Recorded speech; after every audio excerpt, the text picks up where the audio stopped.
Hi friends, welcome to Chennai Adisil. இன்னைக்கு பீர்க்கங்காய் தோல் வச்சு எப்படி துவையல் செய்யலாம்னு பார்க்கலாம். இப்போ துவையலுக்கு தேவையான பொருட்கள் பார்த்துடலாம்.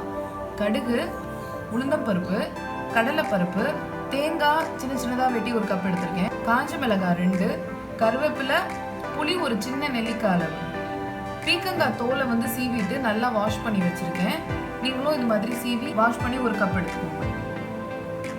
துவையல் செய்ய ஸ்டார்ட் பண்ணிடலாம். ஒரு பேனில் கொஞ்சம் ஆயில் ஊற்றிக்கோங்க.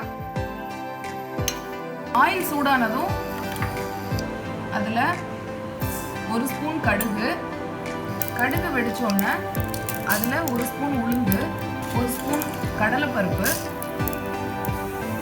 உளுந்தப்பருப்பும் கடலைப்பருப்பும் ப்ரௌன் ஆகிற வரைக்கும் வறுத்துக்கலாம். இப்போ இதில் 2 காஞ்ச மிளகாய் ஆட் பண்ணிக்கிறேன். இந்த தோல் சீவி வச்சுருந்தோம்ல அந்த பீர்க்கங்காய் தோல், அதை நான் போட்டுக்கிறேன். மோஸ்ட்லி எல்லாரும் பீர்க்கங்காய் யூஸ் பண்ணுவாங்க, ஆனால் இந்த தோலை வந்து டிஸ்போஸ் பண்ணிடுவாங்க.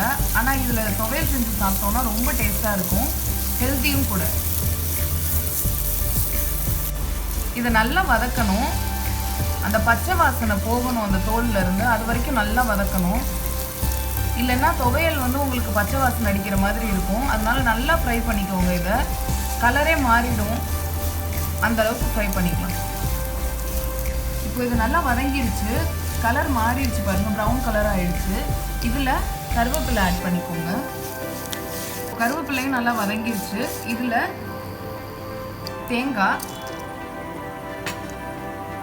புளி. தேங்காய் ரொம்ப நேரம் வதங்க வேணாம், தேங்காய் லைட்டாக நீங்கள் ஒரு 2 நிமிஷம் திருப்பிட்டீங்கன்னா போதும். அப்புறம் தேவையான அளவு உப்பு சேர்த்துக்கலாம். உப்பு சேர்த்துட்டு லைட்டாக திருப்பிக்கோங்க. ஸ்டவ் ஆஃப் பண்ணிடுங்க. இப்போ இதை ஆற வச்சு அரைச்சிக்கலாம். ஆறட்டும். நல்லா ஆறிடுச்சு. இதை ஒரு ஜாரில் மாற்றி அரைச்சிக்கலாம். கொஞ்சமாக தண்ணி சேர்த்துக்கோங்க, நிறைய தண்ணி சேர்க்காதீங்க. சுவையான மற்றும் ஆரோக்கியமான பீர்க்கங்காய் தோல் துவையல் தயார்.